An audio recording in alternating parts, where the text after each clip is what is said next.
ovarian tumor. So it got switched on or also it was without it. So primary ovarian or Krukenberg's. What is Krukenberg's tumor? Yes? Metastatic tumor of the ovary, most common in the GI cancer. Also breast, and tends to be bilateral, usually occurs in premenopausal women, therefore it's important. Why doesn't it happen in postmenopausal women? There's no Krukenberg's in postmenopausal women, Ahmed?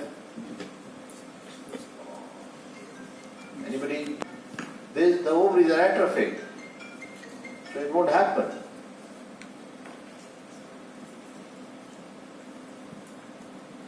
There is no blood supply to sustain it. So it is common in premenopausal women. So I would like to do an abdominal examination for liver, that is hepatomegaly, fluid, that is ascites, and then PV and PR for any deposits in the pouch of Douglas, which is called Brumer shelf. Or look for a primary of the ovary, because you look from BRCA1, BRCA2 history. You should also examine for that. And also the Krukenberg's tumor. So don't just skip it. An examination of the spine is normal. Rather than systemic examination in one go would not be fair.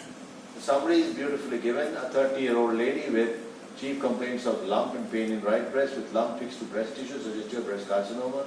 E&M stage, according to her, is T2N0. We had T2N1M0. And both will remain early breast cancer. And she's right. We offered her breast conservation surgery through one incision. We could do the wide local excision of the lump. Some people call it lumpectomy. That's not correct. We do wide local excision. Now, what margin did we take, Vasundhara? What margin should we take? 1 centimeter around it. In all directions, it should come out like a ball all around. And then we should do a sentinel node biopsy to look for a positive node and then do the axillary dissection. But since she had palpable axillary nodes, we did not need a sentinel node biopsy to find it out. So we carried out an axillary dissection where you've shown the boundaries. Now what are the boundaries of axillary dissection? Can you just repeat them again? Medially, Halsted ligament, which is a costoclavicular ligament. Superiorly, the axillary vein. Inferiorly, the angular vein. Laterally, thoracodorsal pedicle, or ideally the lexman dorsi tendon. So in this picture you can actually see that there have been, this is where the Halsted ligament is in the darkness. The shadow pec major here. And maybe you can see when you lift it, you've taken the pec major and minor in one retractor, that's the axillary vein, and that's the thoracodorsal pedicle. There are more pictures, but this is nervus serratus anterior, this is the thoracodorsal pedicle. We preserve the nerve to serratus anterior, thoracodorsal nerve, axillary vein, and we also preserve the nerve to the pectus major and minor, medial and lateral pectoral nerves. How are they identified? So medial is laterally placed, lateral is medially placed, and laterally. This is done. So that's the case, I think very well done. So can we have this going up so that we can have these board to ourselves? Meanwhile, I'll just talk about it. The early breast cancer and locally advanced breast cancer, both things should be thought about. Now, this is early breast cancer, and I'll ask anyone who can answer that. Sure, what do you mean by early breast cancer? Early breast cancer And the lights on the early breast cancer is up to T2 and no nodes palpable.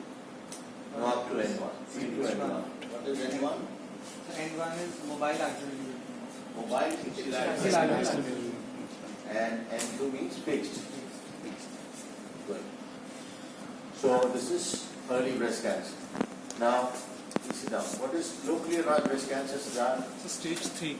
What is that? So stage 3. I gave the TNM class system yesterday. So T3 and Okay. T3 and 4, T3, T4 and N2. Epsilator fixed axillary. I agree. So N3 with any T and T4 with any N. N2 and beyond, any T and 0. T4, any N, any N, and N0. T3 some people take also to locally advanced breast cancer, T3 and 1. But classically T4 with any N and N0, N2 with any T and N0, qualify as locally advanced breast cancer. If it is M1, it is a metastatic breast cancer. Early breast cancer, the modality of choice is surgery. Metastatic breast cancer, the modality of choice is systemic therapy. And for LABC, the treatment is multimodality management, which means you put the patient, basically LABC is potentially a metastatic cancer. So you would treat it as such. You would start the patient on neoadjuvant chemotherapy, look for a response, absent the presence of it. You can do based on what regime you follow. If it is, if you've done a, okay, we'll proceed now. So what do? This is your diagnosis. How do you investigate this patient? The investigation to confirm the diagnosis, triple assessment. So clinically, we see the patient statement, then radiological investigation. In this case, it would be ultrasound, and then the histopathological investigation, which would be a biopsy. So to confirm the diagnosis, we'll do triple assessment. And that would be, in this case, she's right, we've done clinical examination, thorough clinical examination, followed by imaging, which in this case would be ultrasound rather than mammography, because she's young. She's less than 35. In fact, she's 30. And imaging would be ultrasound followed by core needle biopsy. Why not FNAC? What is the advantage of core needle biopsy over FNAC? Needle biopsy, we can treat the disease, we can see if it is well differentiated or poorly differentiated. That is great.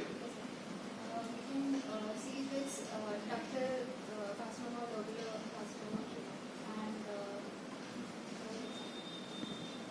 the false positives are Less, okay. What is the difference between in situ and invasive cancer? Basement.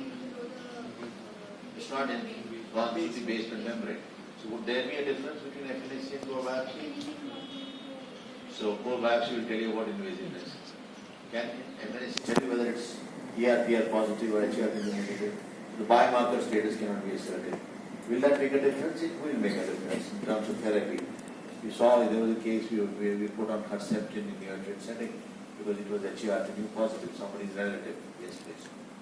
Now, if it is triple negative, then a lot of people feel that hormone therapy naturally is not going to work, which means ERPR and HER2 all are negative. They respond very well to chemotherapy. Why do they respond very well to chemotherapy? Because chemotherapy is supposed to act on rapidly multiplying cells. And rapidly multiplying cells would be different from the original breast tissue. So ERPR is a sign of breast tissue itself.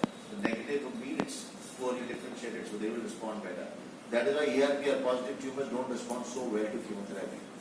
But ERPR negative tumors do. So triple negative responds very well to chemotherapy, although the outcome may not be as good. Please sit down. To confirm the diagnosis you've done, what do you do to stage? so to stage. Will this patient require staging beyond what we have done? Okay, let's take it from somebody else. Anybody would like to answer that?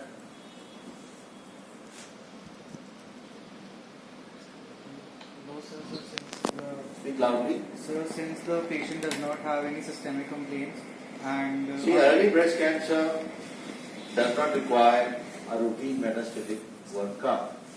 The routine metastatic workup means workup for bones, for the liver, for the lungs, and also rarely if the patient is symptomatic for the brain. So CT thorax with upper abdomen included, along with ultrasound or the CT of the abdomen with pelvis, with bone scan is what we do routinely for all LABCs. But early breast cancer, you will only do it if the patient is symptomatic. So there is no metastatic workup required for an early breast cancer. For a locally advanced breast cancer, you will have to routinely do a metastatic workup. Why? Because we suspect the chances are there. There is a good chance of metastasis being formed. Now, in metastatic workup, a lot of people like to use PET scan, which has its problems, but it is used sometimes because PET can pick up activity anywhere. And the problem in this part of the world is tuberculosis is also a metabolically active lesion. So that tends to pick up the isotope. So you may get confused with the lymph node in the mediastinum. So it is not done as a routine. Is that clear? Now once you've made that diagnosis, I'm only talking about early breast cancer now. The treatment of choice predominantly is surgery.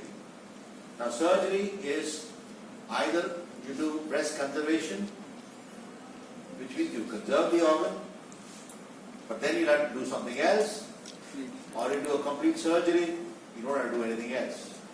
When I'm saying anything else, I'm talking about other modalities coming into play. Now all patients with breast conservation surgery would require radiation.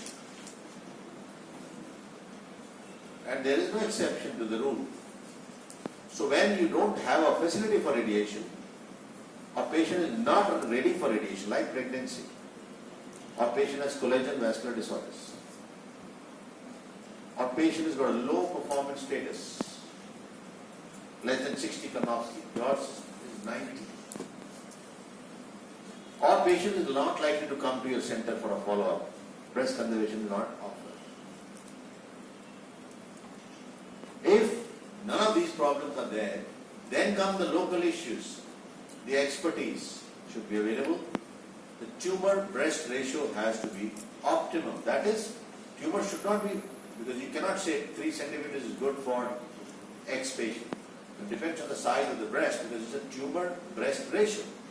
If the ratio is high, then you won't achieve the cosmesis. So you have to achieve both the cosmesis and the oncological outcome. Oncological outcome can be achieved by getting the tumor out with a clear margin. What is that called? R0 dissection. That is, all margins are microscopically free of disease.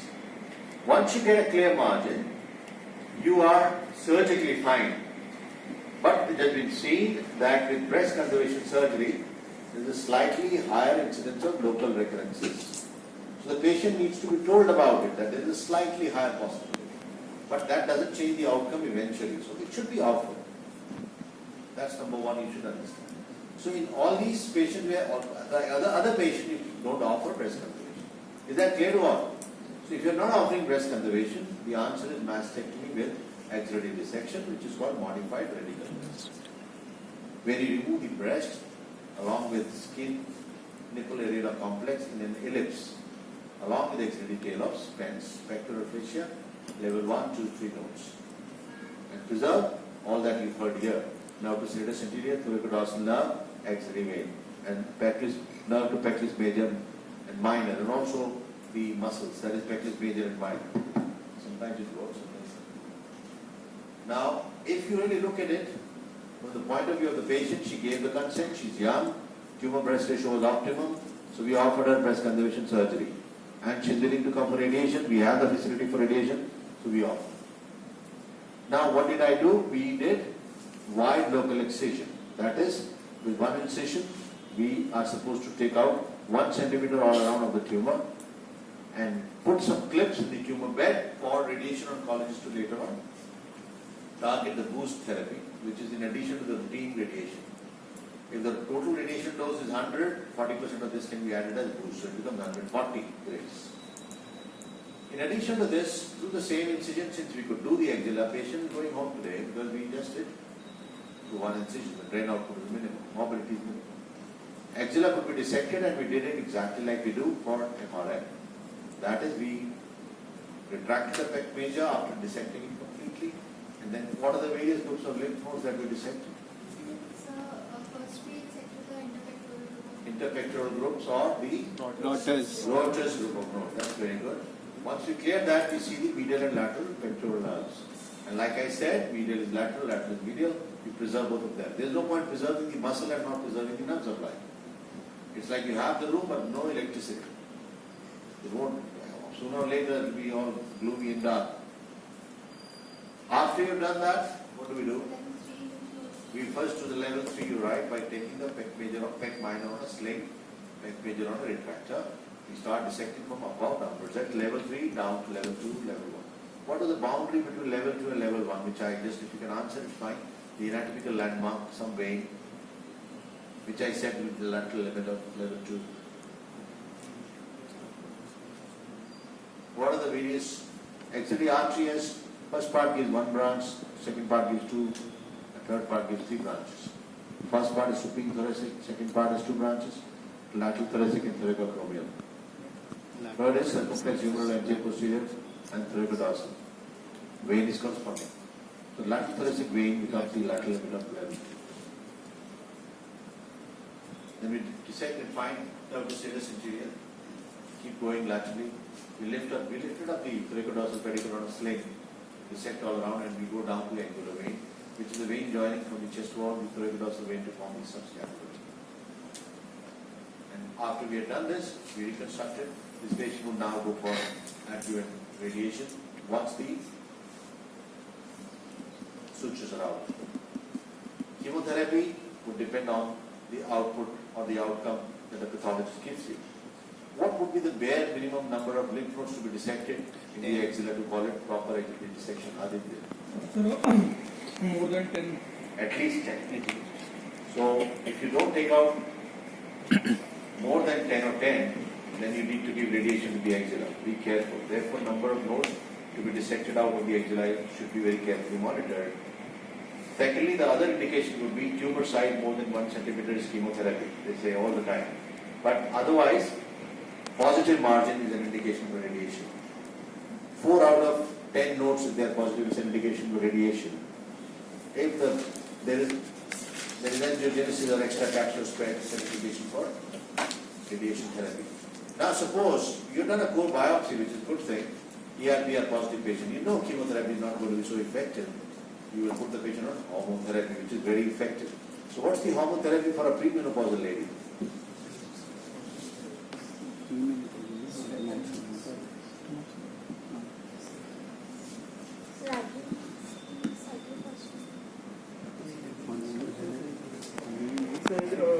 So we can give the selective estrogen receptor modulator. That is? Tamoxifen and Tamoxifen, good. That's selective estrogen modulator. receptor modulator. Now tamoxifen for premenopausal, and what do you do? There are no ovaries in the postmenopausal women. So aromatase aromatase inhibitors. Peripheral conversion. What are the side effects of tamoxifen? You can record it, so answer, otherwise I move quickly. So there can be fractures of pelvis fractures and vertebrae fractures are involved, and Thromboembolism. But non-fractures. This tamoxifen leads to So it acts on the bones and it does not lead to fracture. It prevents fracture forming. it adds to the, actually there is a deposition of calcium in tamoxifen. Aromatase inhibitors lead to Both outflushes and yes, absorption of bone and pathological fractures. And thromboembolism is a problem with the tamoxifen. So thromboembolic phenomenon and pathological fractures for the aromatase inhibitors. And aromatase inhibitors are given for patients who are more than postmenopausal, right? Therefore, menopause is important. And I'm not talking about how do you define menopause. You know it? Read about it. It's got to do with the number of years and then FSH levels. What FSH levels? So around more than 40 IU per liter, international units per liter. More than 1 year, if the symptoms persist of menopause or FSH more than 40 international units. One more thing. Read about it. So, postmenopausal is a very important aspect. Sometimes when you put the patient on chemotherapy, patient attains menopause. Because, even young patient, because the uterine cells, every cell, all rapidly multiplying cells, like bone marrow, all of them are suppressed. So, after chemotherapy, they have no periods. So, a lot of people feel you can put the patient on, then they start getting periods later on, you can put the patient on tamoxifen again. Anyway, that's in general. So, hormone therapy, chemotherapy, radiation. Now, how frequently are the chemotherapy cycles given? 3 weekly. Why 3 weekly? It allows the other cells to regenerate. So Which cells? the cells of the skin or the skin bone marrow. There are phases of cell cycle where it acts. Which phase chemotherapy acts? S phase. S phase. So if you actually give them together, is it good or bad, Siddharth? I put the patient on chemotherapy and hormone therapy together. So it's good. It's very good. How is it good? So it depends. It decreases the proliferation of the cells that the new cells will form, and the previous cells which are formed are also good. That's wrong. So if I allow you, you can keep going. When the examiner is giving a long row, you took it. Now what you're going to do is you keep going. And I'll leave it loose. You'll hang yourself. I initially gave a rope so that you can climb. inclined to expressing my expression. You don't give them together because chemotherapy acts on rapidly multiplying cells. And tamoxifen or homotherapy will prevent them from proliferating, broadly speaking. If you want to kill the terrorists, they are hiding inside a hut. You smoke them out so that they run and then you can shoot. If you give them morphine or opium, they will sleep inside, you will never find a terrorist. So first make them proliferate. If they are proliferating, you use chemotherapy. So if you give them together, not only will the side effects be more, but also there will be a disadvantage because chemotherapy is acting on rapidly multiplying cells and you've taken that advantage away. They never give them together. Don't give radiation along with chemo. Nothing is given. They are given individually. Usually it is chemo followed by radiation followed by. But if the patient is elderly, ERPR positive, there are no nodes, you can treat by homotherapy alone also. But HER2 positive, you have targeted therapy now, trastuzumab. The 12 cycles are given, that is over 1 year, which is optimal. And it costs a lot of money, it's expensive. It also causes cardiotoxicity. Which chemotherapy causes cardiotoxicity? Adriamycin. Cyclophosphamide causes what? Emergency. And what does 5 do? More immunosuppression, loss of air. They all do everything. What is more with adria? Cardiac. Hemorrhagic more with strident more with cyclophosphamide. And 5FU? Bone marrow. Okay? That's the case. Any questions? Now about the breast conservation surgery, you can do if the lump is small and you're not losing more than 30% of the breast tissue. You don't need oncoplastic breast surgery. That's for the postgraduates. Oncoplastic breast surgery is used if you lose more than 30% of the breast tissue because you can't. That again would depend upon how much tissue is already there. If it's a large breast, you may do without it. We simply mobilize the pillars and close it. So breast conservation surgery means removing the rim of normal tissue, that is 1 centimeter around, the tumor all around, and trying to mobilize the pillars to close the defect. Sometimes the defect is slightly larger, we can use an LD flap from behind, mini LD flap which can be rotated and that can fill. That would be volume replacement. If you do volume replacement or volume displacement, that will count as oncoplastic breast surgery. That's about the case. Any questions? So glad you did so well. So where was the lymph node that was it the Lymph nodes, the axilla. Lateral root. And we found level 1 positive. You were all there, you saw the nodes. Level 1 were there, level 2 were there, we had 14 nodes. So nodes were there. And clinically where the node was there? That's what you're asking. Okay. It was in the central group and low down. And it is easily calculated. What is the